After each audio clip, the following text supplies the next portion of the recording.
Kalau nanti diambil alih di Oktober ini. Lebih lanjut, Putu Parwate mengatakan, pengambil alihan pengelolaan SMA dan SMK yang akan dilakukan Pemprov Bali merupakan langkah yang baik dalam upaya mengembangkan sektor pendidikan. Namun, rencana ini hendaknya tidak dilakukan secara general di seluruh kabupaten kota di Bali.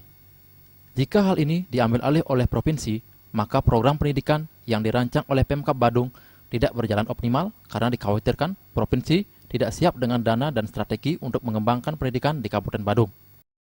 Nah, jangan sampai nanti diserahkan kepada provinsi, tapi semangat untuk mengembangkan dan meningkatkan kualitas sumber daya manusia melalui pendidikan ini tidak ada.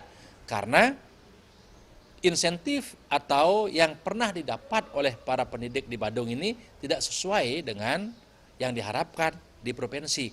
Sehingga tidak ada semangat, jadi kendor. Terjadi kekendoran, tidak ada motivasi, spirit untuk para pengajar ini. Ini yang menjadi kekhawatiran saya di Kabupaten Badung. Kalau nanti diambil alih di Oktober ini sudah diambil alih oleh provinsi, apa nasib pendidikan ini? Ini yang saya khawatirkan. Oleh karena itu pemerintah dalam hal ini harus hati-hati. Provinsi dan Badung ini harus hati-hati. Menyerahkan dan menerima harus hati-hati.